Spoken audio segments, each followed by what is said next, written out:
तहज्जुद के वक्त जब सब सो रहे होते हैं, आसमान के दरवाजे खुल जाते हैं, रहमतें जमीन पर उतरती हैं और अल्लाह अपने बंदों को बुलाता है कोई जो मुझसे मांगे, और वो घरों को देखता है।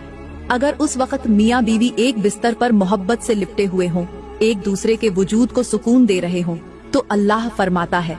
ये मेरा वो बंदा है जिसने मेरी सुन्नत को जिंदा किया, मैं उसके घर को बरकत से भर दूंगा। लेकिन अगर उस वक्त मियाँ बीवी दूर हो जाएं, अलग अलग सोएं, एक दूसरे से मुंह मोड़ लें, तो रहमतें भी मुंह मोड़ लेती हैं। शैतान पास आकर कहता है, ये तो मेरे हैं, इनके दरमियान मैं दरार डालूंगा, नफरत का बीज बोऊंगा। मेरी प्यारी बहनों और मेरे मोहतरम भाइयों, क्या आपने कभी सोचा है कि रात के सन्नाटे में जब पूरी दुनिया नींद की गहराइयों में डूबी होती है, उस वक्त अगर मियाँ बीवी एक ही बिस्तर पर एक दूसरे के साथ लेटे हों, तो आसमान से कैसी कैसी रहमतें नाजिल होती हैं। कभी गौर किया है कि जब कमरे की रोशनी मध्यम होती है, हवा थम जाती है, जब सब कुछ पुरसुकून हो जाता है, तब एक साथ लेटने वाले दिल उल्फत के वो राज संभाले बैठे होते हैं जो सारी जिंदगी को बदल सकते हैं। यही वो लम्हा होता है जब रब ए कायनात दुनिया पर नुज़ुल फरमाता है और आवाज लगाता है कोई मांगने वाला, मैं अता करूं, है कोई पुकारने वाला, मैं सुन लूं, है कोई तौबा करने वाला, मैं बख्श दूं।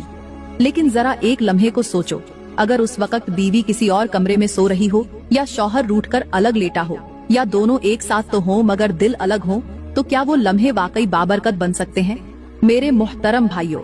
जब आप तहज्जुद से पहले अपनी बीवी के साथ एक ही बिस्तर पर लेटते हैं, तो वो सिर्फ एक रात नहीं होती, बल्कि वो एक नेमत की रात होती है, जहां आपकी खामोशी भी दुआ बन जाती है और बीवी की कुर्बत भी जन्नत का दरवाजा खोल देती है। मेरी प्यारी बहनों,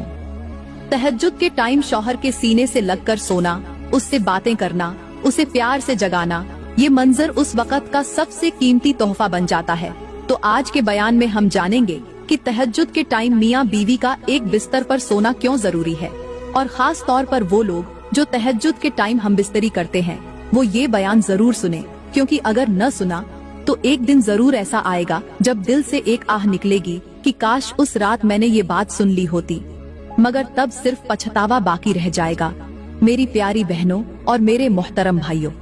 तहज्जुद का टाइम कोई मामूली घड़ी नहीं, ये वो लम्हा होता है जब सारी दुनिया नींद में डूबी होती है और आसमान से रब की खास रहमतें नाजिल हो रही होती हैं। उस वक्त जो मियाँ बीवी एक दूसरे के करीब होते हैं, उनका रिश्ता न सिर्फ मजबूत होता है, बल्कि उनके दरमियान की टूट फूट, दूरियां और खामोशियां भी मिटने लगती हैं। और खास तौर पर उस वक्त की हमबिस्तरी एक रूहानी कुर्बत में बदल जाती है।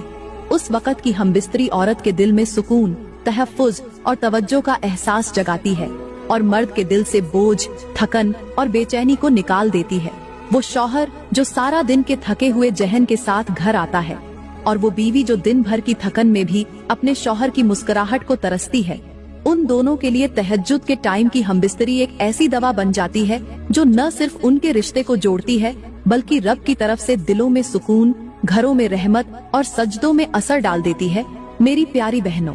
सबसे पहले मैं तुम्हें तहज्जुद के टाइम की हमबिस्तरी के वो फायदे बताऊंगी जो आम लोगों की नजरों से छुपे होते हैं, वो फायदे जो सिर्फ उन्हें नसीब होते हैं, जो रब के दिए गए रिश्ते को समझते हैं, निभाते हैं और रात के सन्नाटे में उस ताल्लुक को इज्जत देते हैं जिसे निकाह का नाम दिया गया है। जब मियाँ बीवी तहज्जुद के टाइम एक दूसरे से मोहब्बत करते हैं, प्यार करते हैं, एक ही बिस्तर पर लेटकर एक दूसरे के गालों पर हाथ फेरते हैं, तो उस लम्स में सिर्फ मोहब्बत नहीं होती, उसमें रब की रजा छुपी होती है। उस लम्हे की हमबिस्तरी सिर्फ जिस्मानी ताल्लुक नहीं रहती, ये एक इबादत बन जाती है, एक दुआ बन जाती है, एक सजदा बन जाती है, जो न सिर्फ दोनों के जिस्मों को बल्कि उनकी रूहों को